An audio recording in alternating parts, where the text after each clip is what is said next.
xaflad lagu taageerayay wasiirka wasaaradda dastuurka iyo federaalka dowlad goboleedka Hirshabelle ayaa waxa ay ka dhacday degmada Balcad ee gobolka Shabeellaha Dhexe.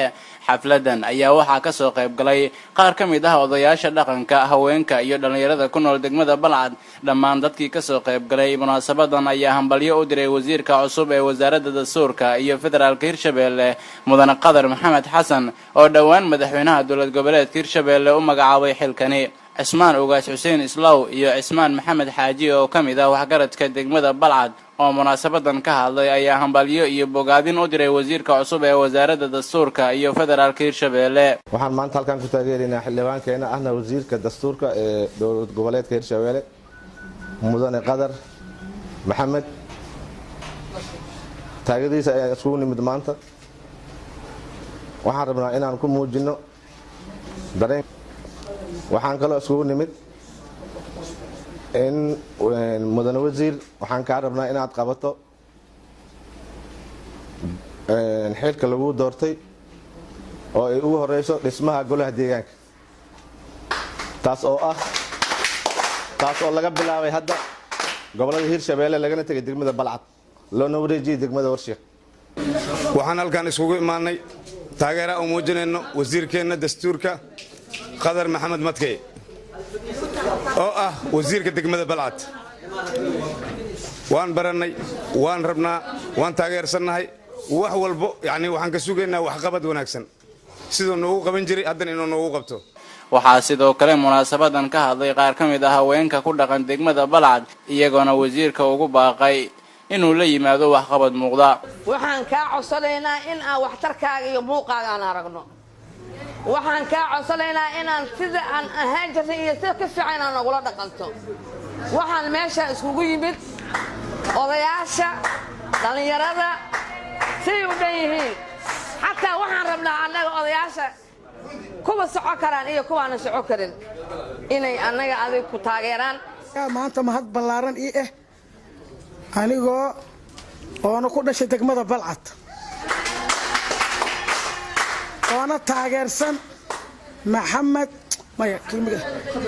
Qadar Maxamed Madkey oo nahay taageerihiisa oo annaga noo yahay maaragtay Hirshabelle xildhibaanka iyo wasiirka Hirshabelle oo annaga noo joogo. ugu dambeyntiina nabadoon Cali Maxamed Cumar iyo nabadoon Axmed Islaw oo munaasabadan iyagana ka hadlay ayaa waxa ay wasiirka ka codsadeen inuu soo dardargeliyo golaha deegaanka oo dhawaan ka bilowday degmada Warshiiq ee gobolka Shabeellaha Dhexe. waxaan maanta isugu nimid taageerada wasiirka dastuurka iyo federaalka maamul goboleedka Hirshabelle ahna xildhibaan maamul goboleedka Hirshabelle Mudane Qadar Maxamed ama Qadar Tifow Madkey oo ah mid ka mid ah xildhibaanada Hirshabelle ahna wasiirka dastuurka iyo federaalka ninkii markii ugu horeysay uu u magacaabay madaxweynihii hore Ali Cabdullaahi Cusuble.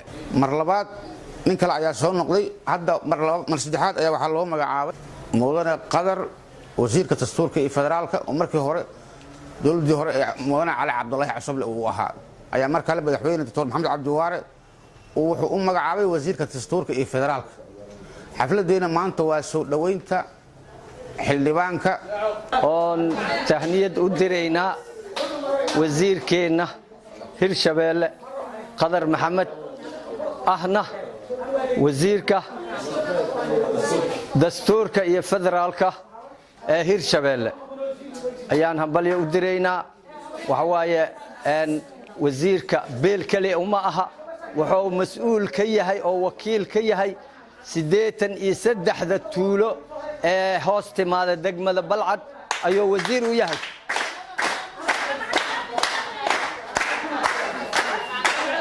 marka wasiirkan hambalyo u diraynaa. wasiirka cusub ee wasaaradda dastuurka iyo federaalka Hirshabelle Mudane Qadar Maxamed Xasan ayaa waxa uu ka mid yahay golaha wasiirada ee uu dhawaan isku shaandheynta ku sameeyay madaxweynaha dowlad goboleedka Hirshabelle Dr. Maxamed Cabdi Waare. Axmed Maxamed Shukur Axmed Socdaal Dalsan TV degmada Balcad.